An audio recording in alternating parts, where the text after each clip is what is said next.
No matter how tall is an okra tree, it can never be taller than the owner, because the owner will always bend it down and cut off the okra. Finally, Ejike's sister is back to the village where we all got it wrong. Episode 15. In this episode, guys, Vivian, the almighty Vivian, happens to be Ejike's younger sister, and she's known as Chinwe. She came to the village. Uncle and his wife, they were shocked when they saw Chinwe. They shouted, "Chinwe, you are alive?" They actually thought they were seeing ghosts. But they later discovered that it was Chinwe, flesh and blood. They hugged him. They welcomed him. As a woman that was brought up in the village, that knows the custom and tradition, Chinwe knelt down to greet Uncle. That is how it should be. And then they welcomed him. They sat him down and Chinwe cried while telling Uncle her story on what happens to her in the city. According to Chinwe, when she got to Ejike's house, she was waiting. There was nobody there. She waited till the middle of the night. Ejike finally arrived home, got in there. She said, "Oh, brother," she was so happy to see her brother. And guess what? Ejike pushed her and said, "I don't know you." She said, "Brother, it is me, Chinwe, your younger sister." He said, "I don't know you. I don't have any family. I am cool, living alone." And Chinwe said, "Uncle, brother, you are joking. Why will you say a thing like that? You know, you just left the city. You left for the city. Ever since you were settled in the city, you never came back to check on us. Papa has been very sick. Brother, it's not good." And she said, "Shut up. I don't know you. I don't have any parent. I don't want to see you." And guess what? Ejike threw Chinwe away. She pushed her away. She even slapped her, to the extent that she entered into the house and locked the gates. Chinwe left with no option. At the middle of that night, while she was walking on the street, she got kidnapped by unknown men. They came with a car and dragged her into a car. That was how they took Chinwe away to unknown destination. Chinwe, as a poor young lady who has no phone, who cannot even contact anybody, they took her away to where she does not even know. According to her, in that place, there was so many ladies that was also kidnapped. What they do was to give birth to children, and these children will be taken away from them and sold. That was how she was living there. She became pregnant as well.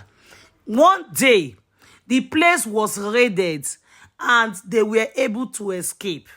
That was how, because she was heavily pregnant, they took her with some other people away to a place where they were being taken care of. Then she gave birth to her daughter. After giving birth with other people, other ladies that was also pregnant, some of them that could not take care of the children, their children were taken away. But she could not just watch them take her child away. She decided to struggle. She was suffering and smiling, struggling to take. She was taking care of herself and her baby. She later relocated to Osun State. There, that was where she saw somebody that she knew from the village. And the person came to the village to tell them that she is late. She has beard RIP. It was an arrangement between her and this person. Just because the suffering was too much, she couldn't allow her parents to know that she is suffering in the city. So that was how the entire family actually thought she is no more. But now, when she got the news that her parents are gone, she could not bear it anymore and decided to come down home. Guys, you won't believe that Ejike did this to his own sister, and he never showed remorse or even care if his own younger sister is still alive or not.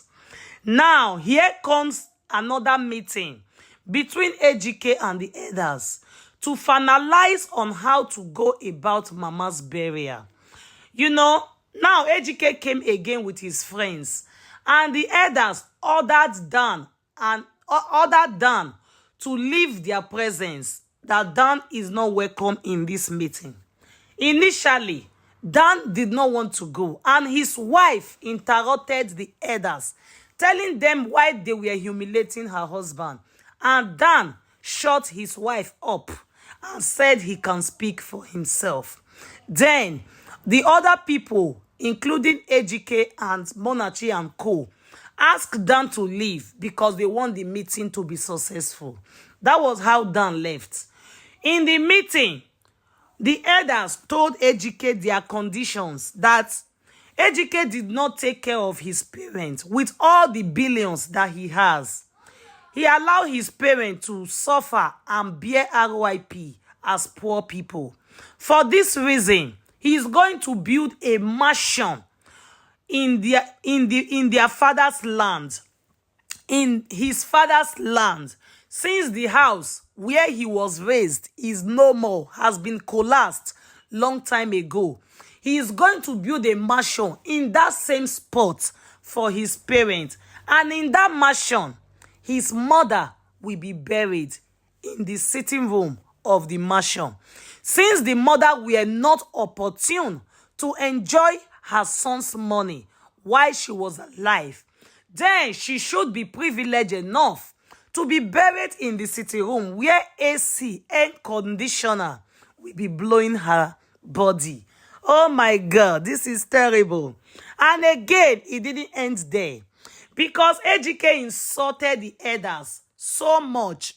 For this reason, he is also going to pay dearly for insulting the elders of the village. Ejike did not allow them to finish. He started insulting them again, calling them fools, senseless, useless, that nobody is going to tell him how to spend his money. Who does that? Who does that? How can you build a house for someone that is no more, that is never going to do that? He insulted the elders over and over again, and they walk out on them again. That is when Uncle said, let him go.